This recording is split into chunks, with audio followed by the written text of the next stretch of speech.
Idea produk beg pintar ini tercetus daripada permasalahan utama kami pada tahun 2014 apabila kami dapati murid tidak dapat menguasai kemahiran ataupun konstruk 1 hingga konstruk 12 dalam program Linux.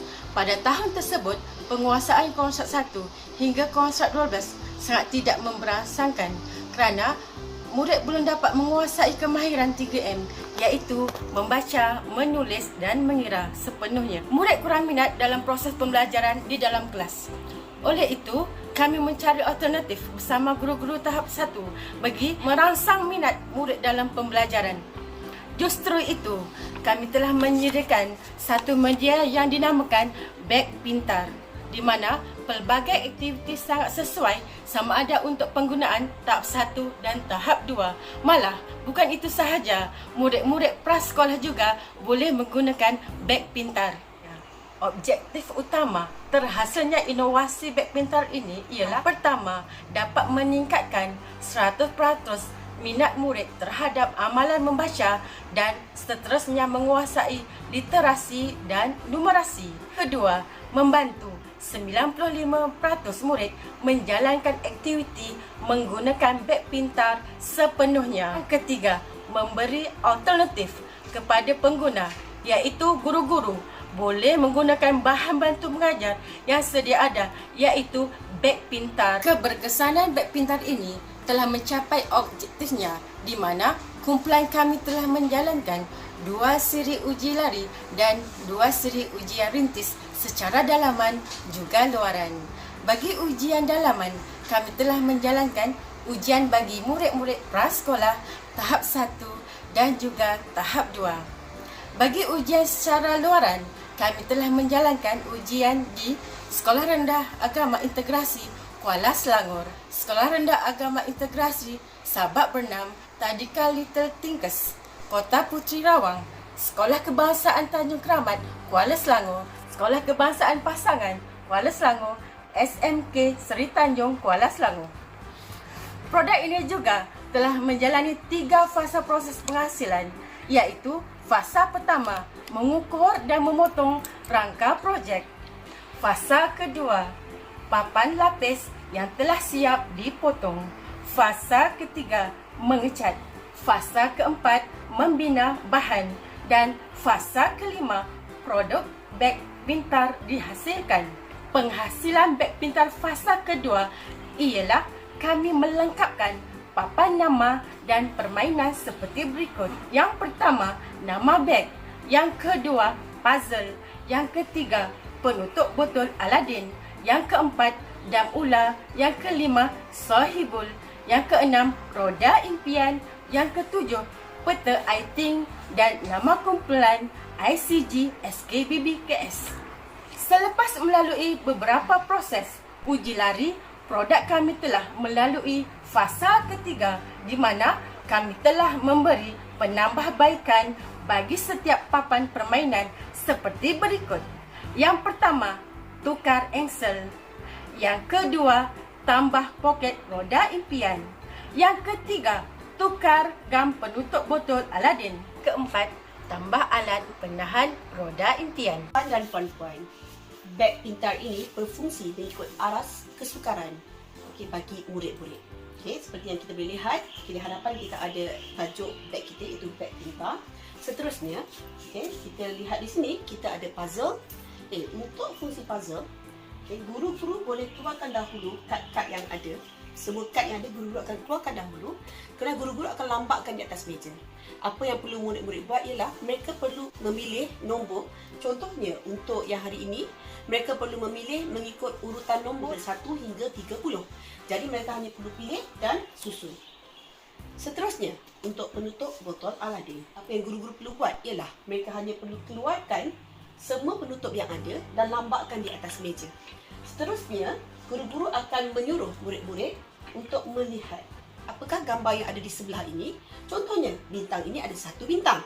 Jadi murid-murid perlu mengejar, mencari semua tutup-tutup botol, mencari huruf-huruf yang sesuai untuk mendapatkan ejaan yang betul. Contohnya 1, mereka perlu cari huruf S-A-T-U dan mereka perlu letakkan di kepala penutup botol. Okey, seterusnya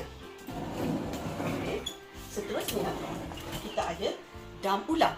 Untuk dam ular, ini sangat menarik. Kenapa? Kerana untuk dam ular, ini seperti mereka bermain dam yang sebenar. Tetapi dam ini dia ada magnet dan dia boleh melekat. Okay? Di mana kita ada kepala token di sini. Jadi murid-murid hanya perlu baling dahulu dadu ini. Dan contohnya, mereka dapat 5.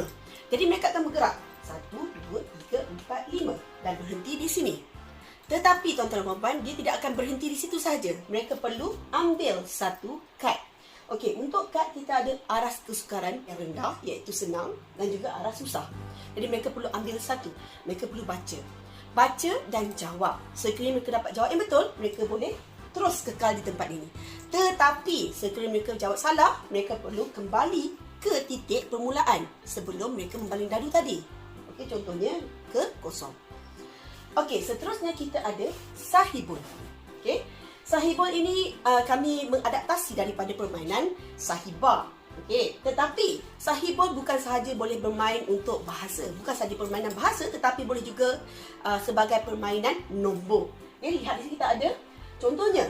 Guru-guru akan letak susun siap-siap soalannya. Selepas susun siap-siap, jawapan kita letak di atas meja. Semua jawapan kita akan letak di atas meja. Apa yang murid-murid perlu buat ialah mereka perlu jawab. Okay, contohnya 10 tolak 5, apakah jawapannya? Jadi mereka perlu lihat, oh 10 tolak 5, oh dapat 5. Jadi mereka akan ambil 5 dan letakkan jawapan di sebelah situ. Nah, sebenarnya mereka akan terus jawab soalan berikutnya. 5 tolak 2, berapa? Oh 5 tolak 2 ialah 3. Jadi mereka akan cari 3 dan terus letak di jawapannya. Dan seterusnya. Permainan seterusnya kita ada roda impian. Kalau kita selalu dengar wang besar, putar. Okey.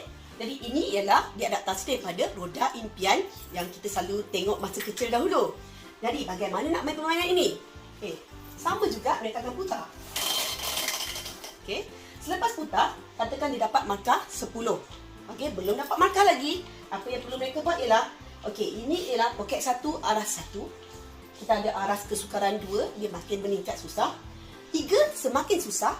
Dan 4 paling susah sekali. Jadi, katakanlah mereka akan main yang pertama, aras yang pertama, mereka akan jawab. Setelah jawab, mereka akan dapat markahnya. Jadi, selanjutnya kita akan main secara berkumpulan ataupun berdua. Okay, seterusnya kita ada peta iting. Okay, untuk peta iting, ya, guru-guru boleh memilih. Okay, kita boleh pilih nak pakai peta apa. Jadi, semua jenis peta ada di sini. Jadi pilih sahaja peta, okay? Dan mereka perlu letak, okay, peta yang telah mereka pilih, letak sahaja. Okay? Setelah letak, boleh gunakan marker pen. Okay, contohnya hari ini cikgu belajar tentang matematik. Okay, matematik. Jadi murid-murid boleh buat peta di sini. Okay, tulis sahaja. Okay? Bagaimana padam? Semuanya tersedia tuan-tuan. Okay, semua tersedia, jadi mereka perlu ambil dan padam sahaja. Jadi, beg pintar ini memang sangat memudahkan guru, bukan sahaja guru tetapi murid-murid. Kerana ianya boleh dibawa ke mana-mana saja. Dan ini ialah begnya dan ianya sangat cantik. Impak penggunaan beg pintar ini: 1. Mengurangkan kos pembelian bahan bantu belajar dan mengajar. 2. Mengurangkan pergerakan murid keluar kelas. 3. Penurunan bilangan murid belum menguasai 3M dan mencapai KPI yang ditetapkan. 4. Pengurangan kos operasi pembayaran fotostat kertas. Dan 5. Pengurangan kos operasi pembelian kertas. 6. PDPC berjalan secara seronok. 7. Murid-murid boleh belajar secara kendiri di mana mereka tidak memerlukan kehadiran guru ketika aktiviti dijalankan. 8. Mereka juga boleh belajar secara didik hidup, sama ada secara kendiri ataupun berkumpulan. 9. Produk ini turut menerapkan ekosistem pembelajaran positif di rangka konsep PAK21, iaitu pembelajaran kooperatif dan kolaboratif.